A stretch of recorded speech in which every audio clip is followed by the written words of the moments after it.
Okay, so this is about chapter 17, the radioactivity and the nuclear chemistry.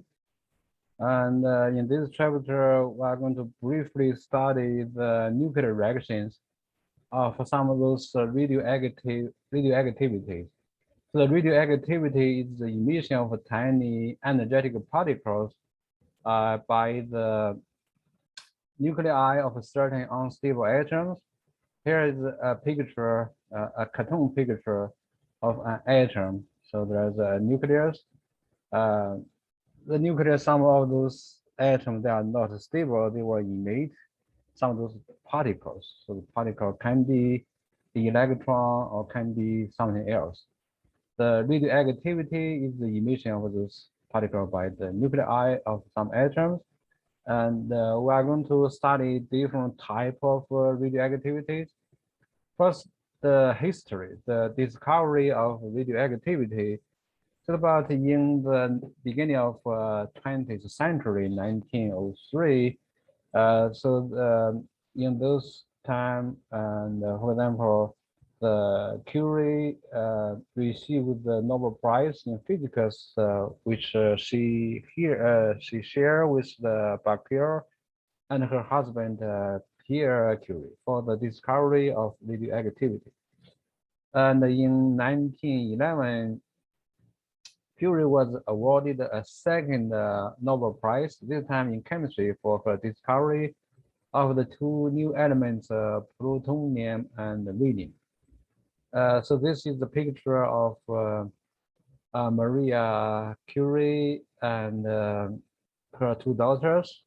The element 96 curium is named in honor of Maria Curie and her contributions to our understanding of radioactivity.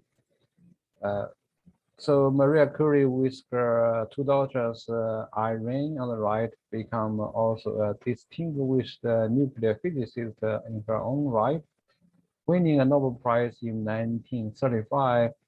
And Eve left wrote a highly acclaimed biography of her mother.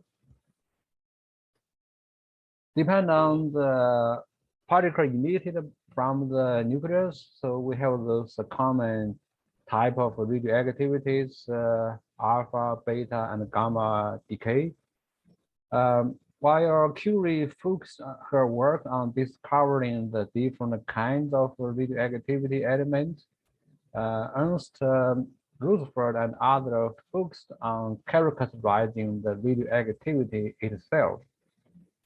Those scientists found that the emission was produced by the nuclei of radioactive atoms.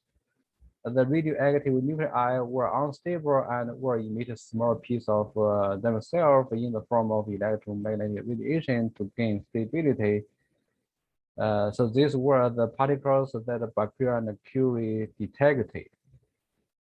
The type of radiation, there are several types. Commonly in this chapter, we are going to study the alpha ray, beta ray, and gamma ray, and the positrons. So the nuclei are unstable when they are too large or contain an unbalanced ratio of neutrons to protons. Smaller nuclei need about 1 neutron to every 1 proton to be stable, while larger nuclei need about 1.5 neutrons to every proton. The isotope notation, recall that isotopes are atoms of an element with a different number of neutrons. Any isotope can be represented with the following notation. In this notation, you can see this X here will be the chemical element. So therefore, this X can be carbon, nitrogen, uranium, plutonium, and so on. The A, this will be a number, will be an integer number. It is a mass number.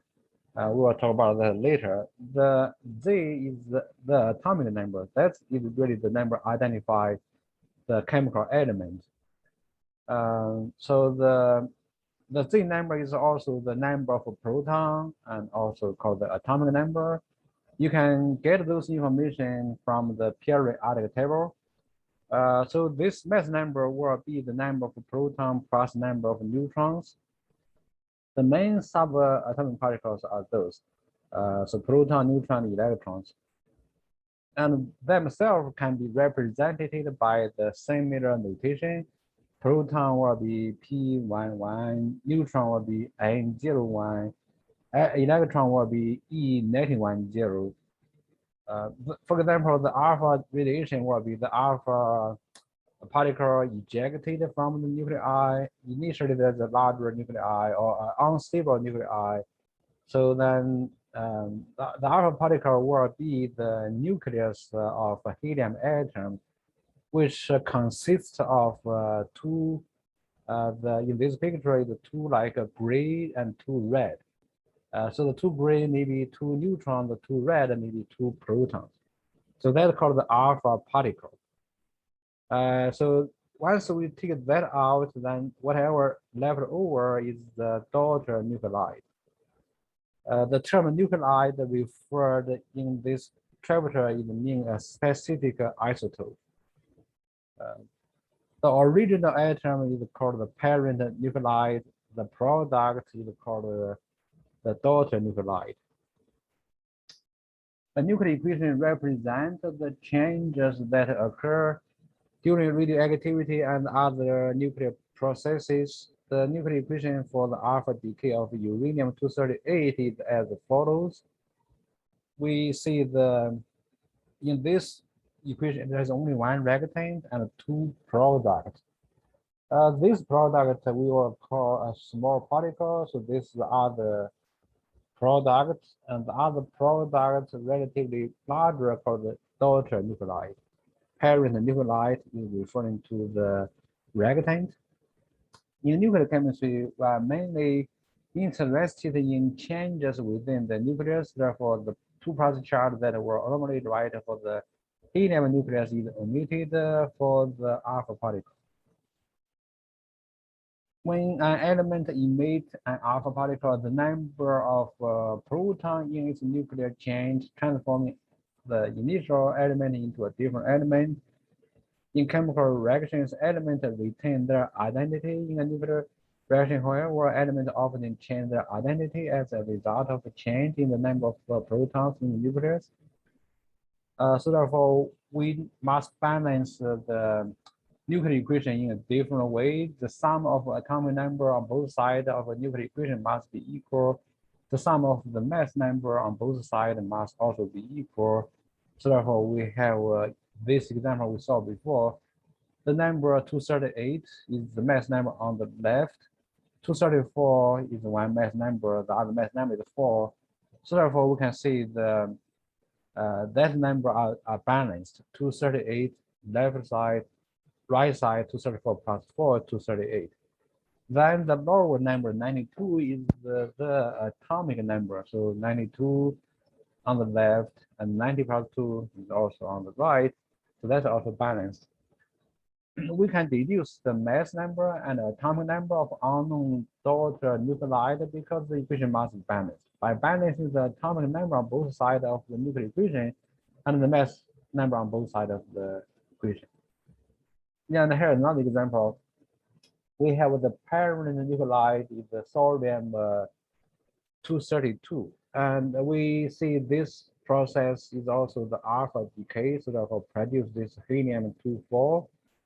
By balance the atomic number, we will figure out this Y will be 88 because on the right we have Y plus 2 is for the atomic number. On the left is 90, therefore Y plus 2 equal to 90.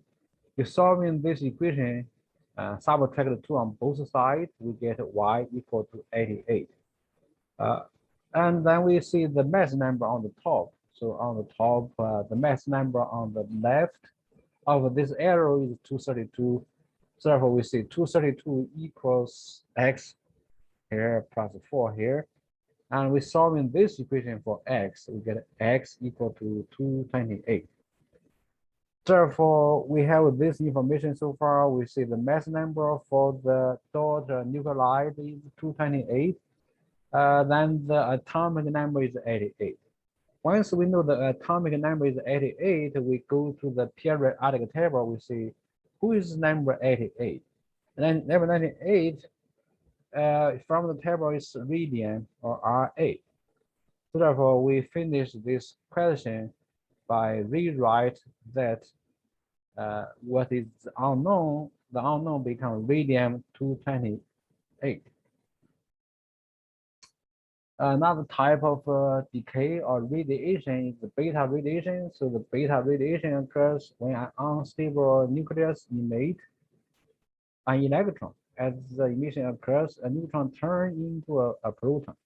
What this in red means where the electron comes from. We know in the nucleus, initially the nucleus only have proton and neutron, so we don't have an electron. So where the electron comes from, it comes from a neutron turned into a proton.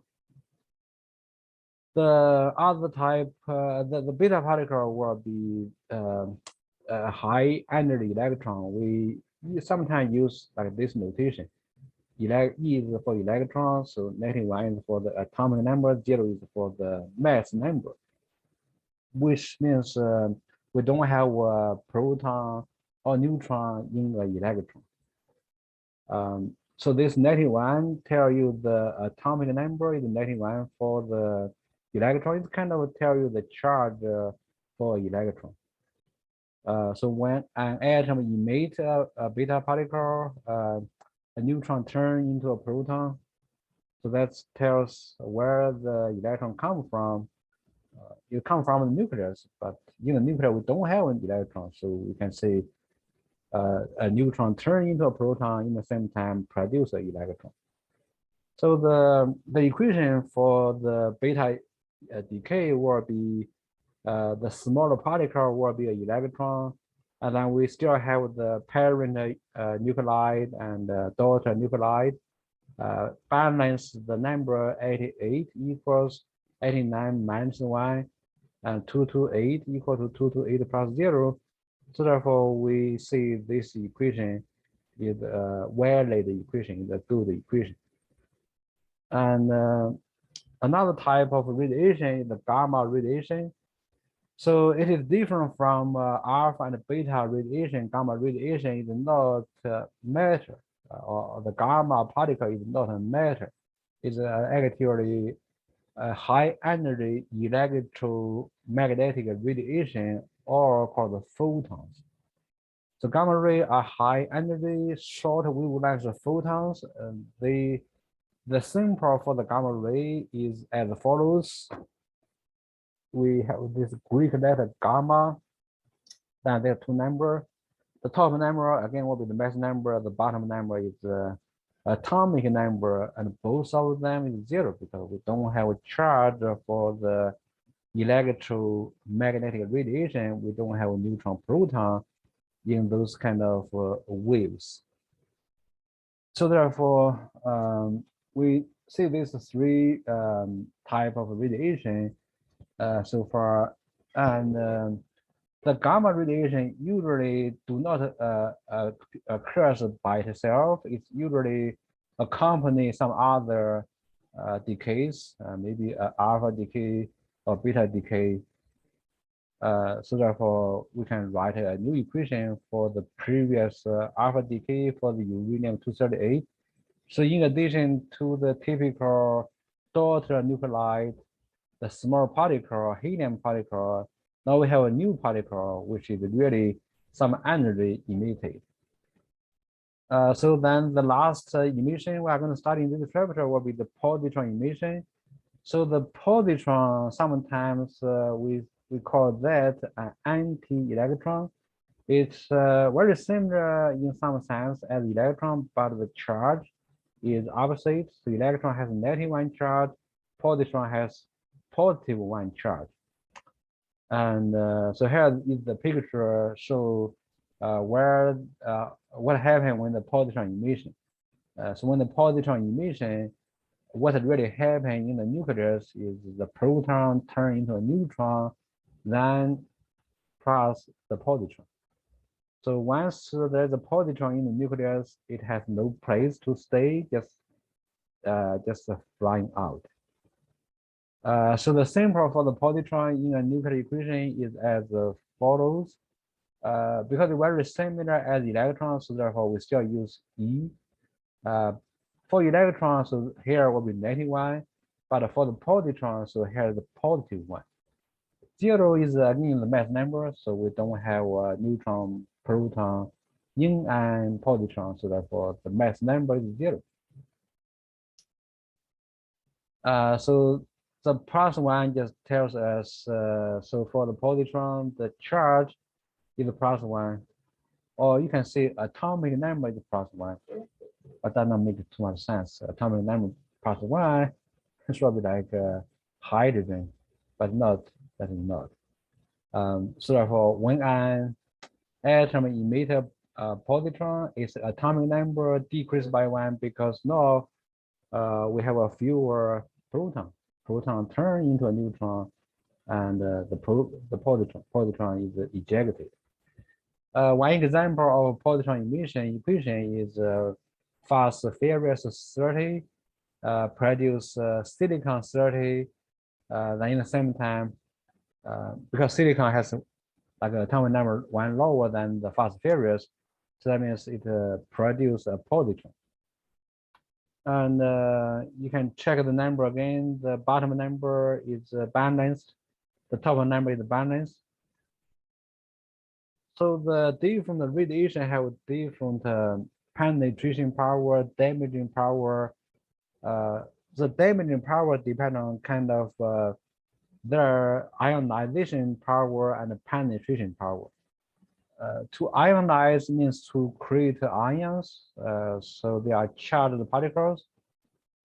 If radiation ionize the molecular, which means when they come in contact with the molecules in the cells, they can make those molecular like become ions, and that can be very damaging to the cells.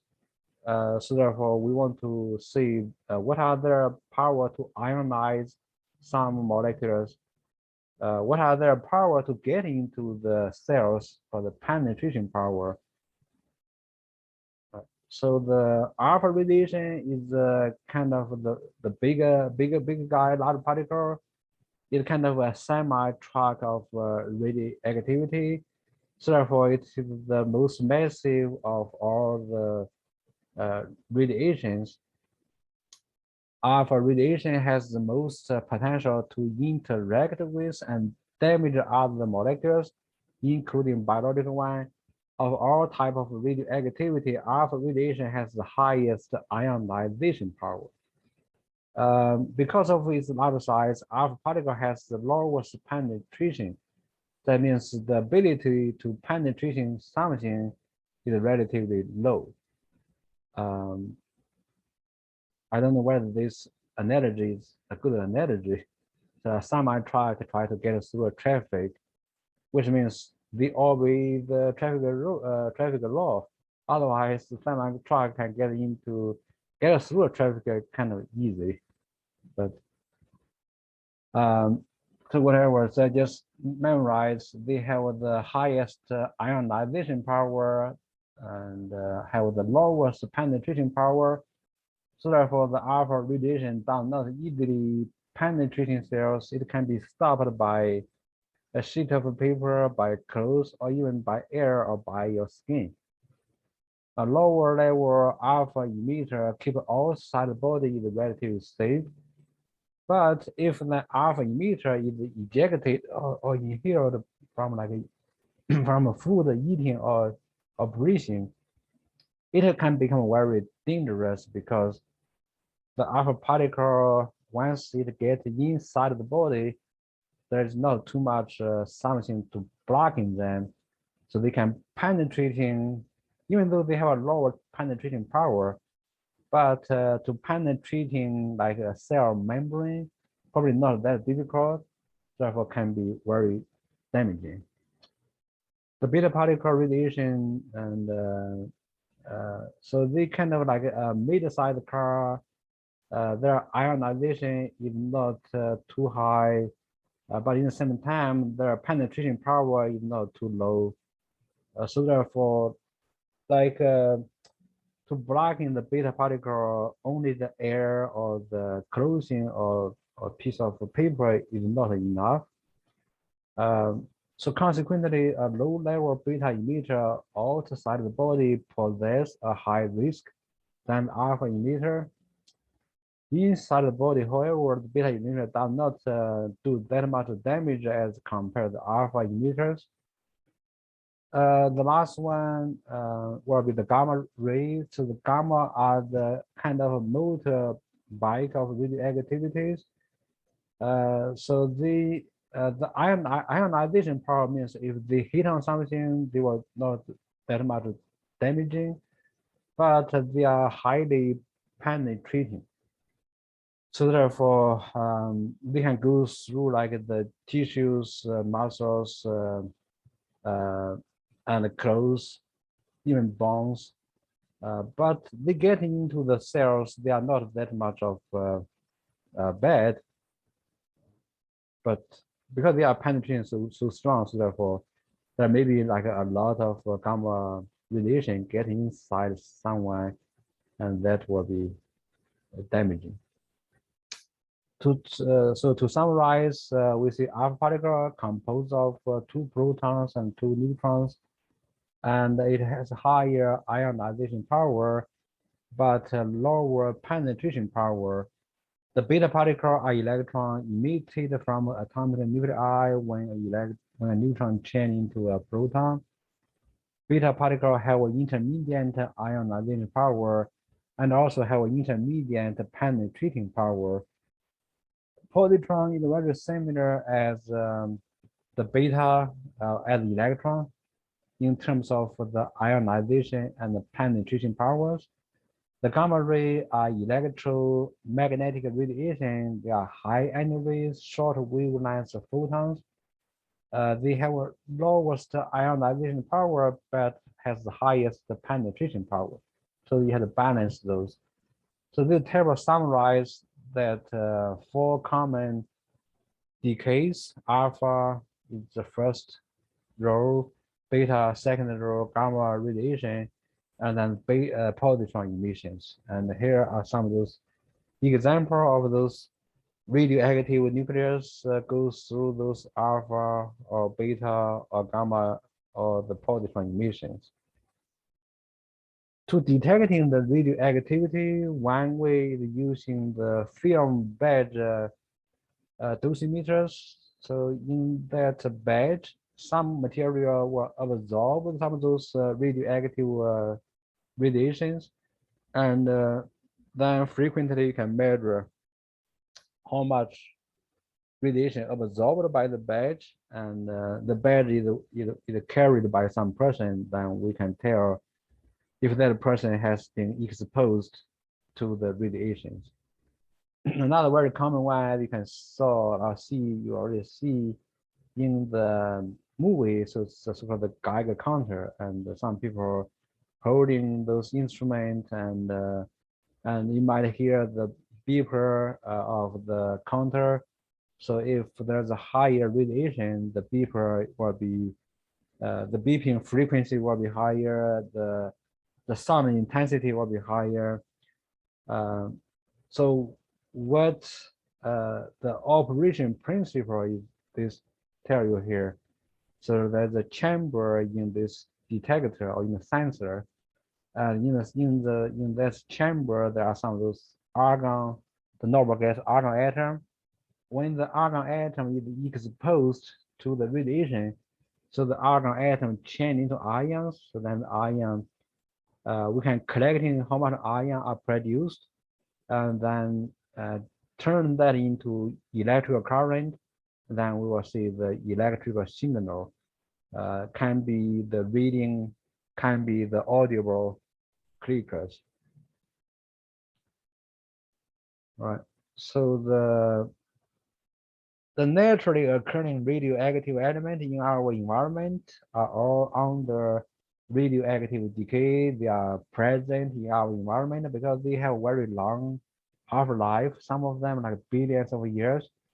So they are like continuously being formed by also by other processes in the environment.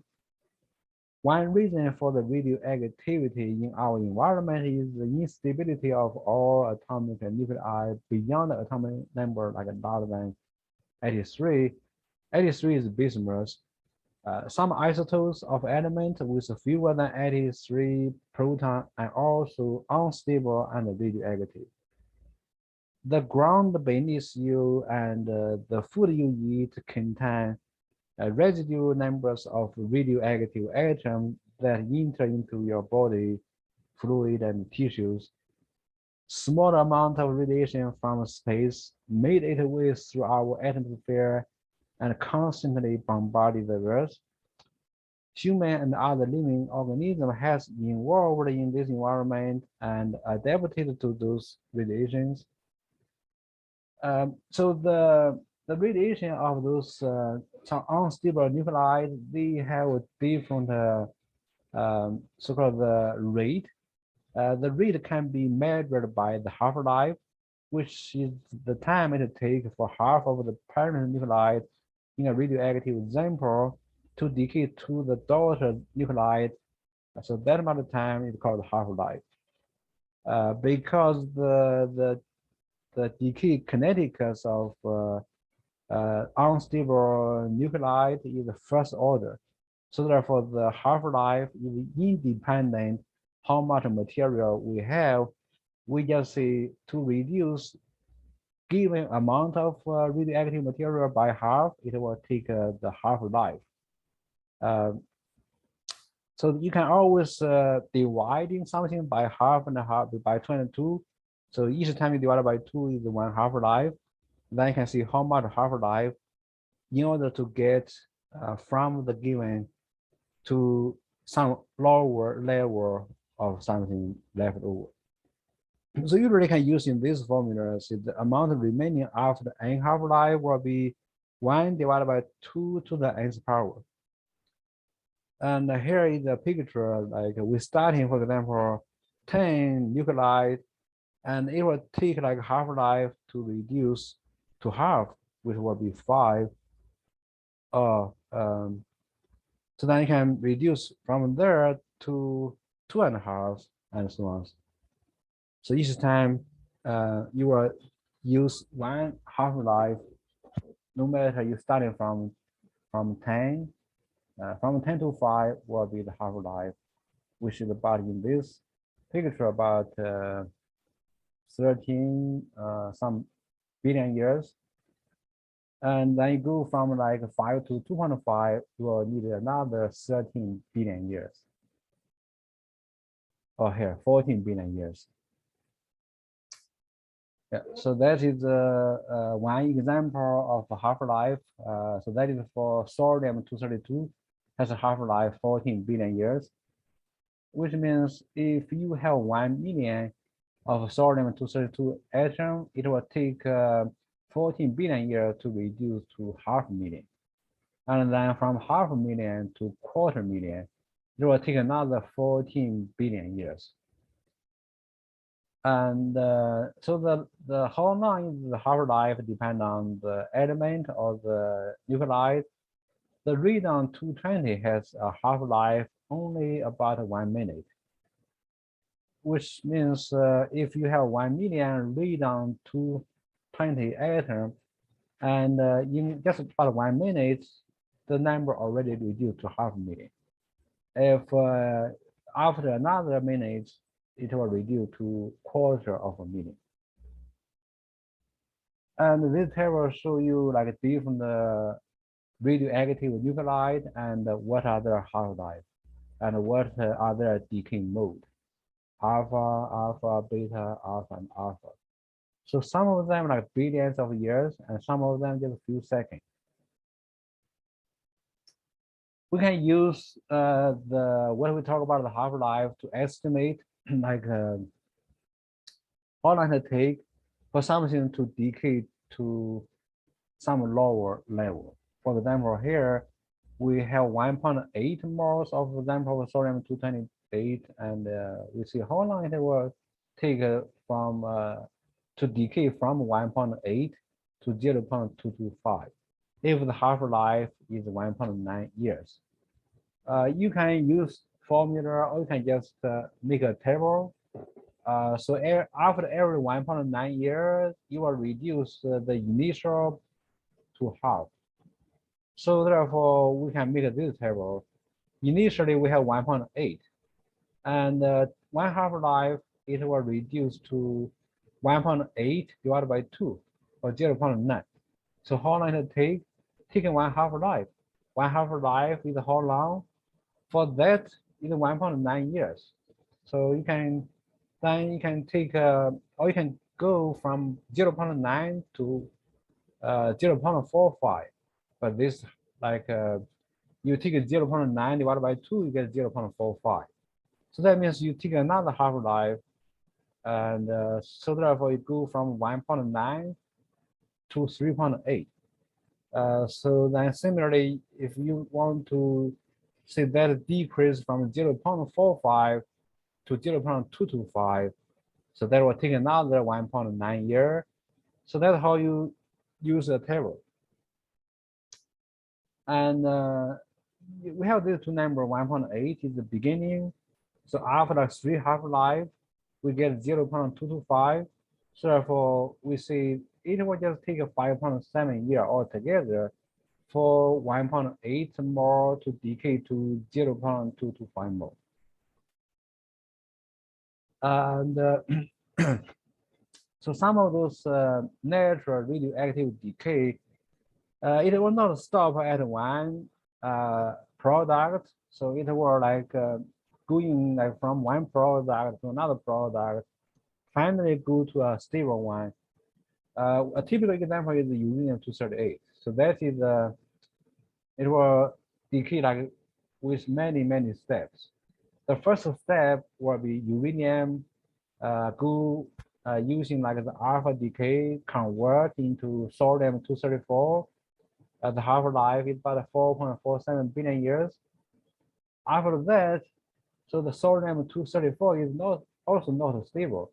It will emit beta particles, and that is pretty much very quick.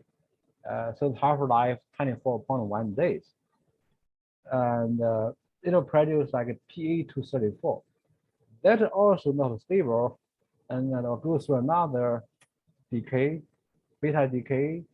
But that time the half-life is relatively much longer than sodium-234 decay.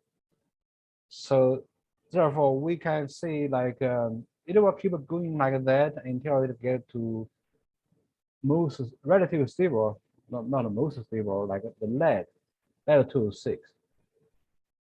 So therefore, if we have some like natural occurring rocks, in the rock we can detect we have lead and also uranium, and then we can use this information to calculate what is the age of the rock.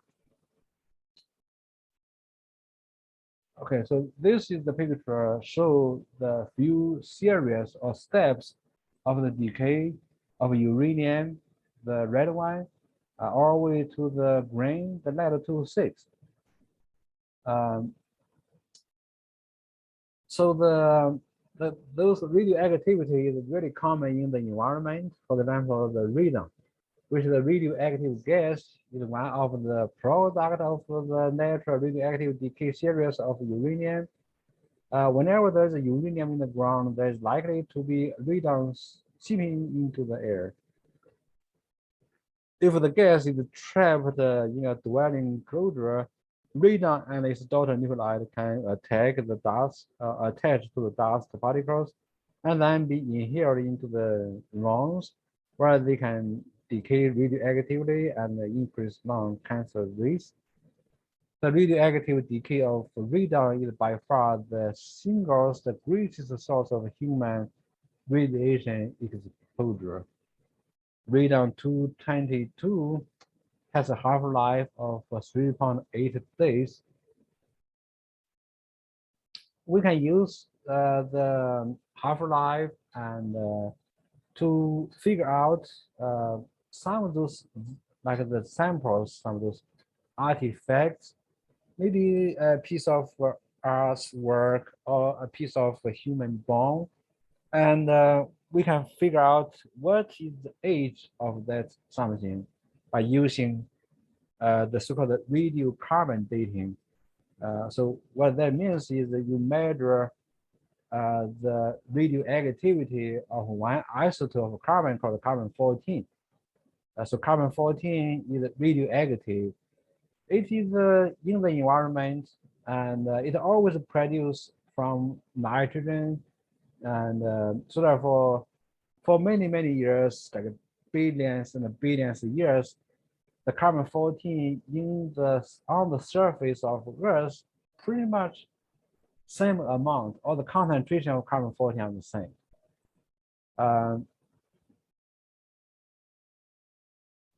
So therefore, we can measure like how many carbon-14 in some of those samples to figure out what is the age of the sample. All right, so here are the equations show how the carbon-14 is produced in the upper atmosphere from nitrogen. So therefore, we have a constant concentration of carbon in the air for a long, long time. And like a billion years ago, or thousands, 100,000 years ago, we have the concentration of carbon-14.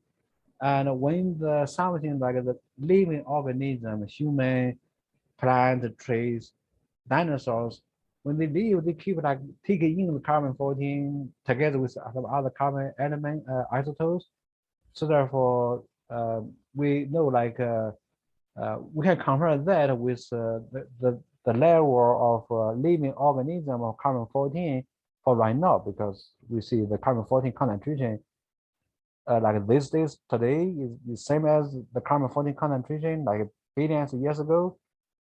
But when the organism dies, so they stop taking the carbon-14 or anything carbon. So the carbon-12 is still the same, but carbon-14 will decay, become less and less. If we can measure how much carbon like 14 left over in the sample, we can estimate what the age of these samples. You can do that by using formulas, or you can just make a table for every like one half-life. You will see like the age of something is 5,715 years. So here's the table. Let's see, we're assuming we have 100% of carbon-14 when that something is living. So then if we measure like a carbon-14 in some example, compared to the carbon-14 level for the living organism is only 50, then we know there's something already dead for like one half-life, which means 5,715 years. And then you can continue to see if you measure the carbon-14 content in the sample is only 25 compared to the living organism 100. That means that something already dead for two half-life, or 5,715 times 2. So that's how you figure out the age of some of those examples, maybe a human skull, human bone, or maybe a piece of a tree or wood. And in this example, so they see there's a skull, probably a really human being. So then how really is that? They measure the carbon-14 content compared to the living organism right now. Is compared to that, it's only about 3.125%, which means the living organism has 100, then that skull has only 3.125. So then you go to the table, you can see like 150, 25, 12.5, each time just reduce by or divided by 2. And then we keep adding the half-life. So therefore, we can see you will use this much of half-life, we go all the way to 3.125, which means we're starting with 100, then the age is 28,575. Right. So therefore, this is the end of this chapter.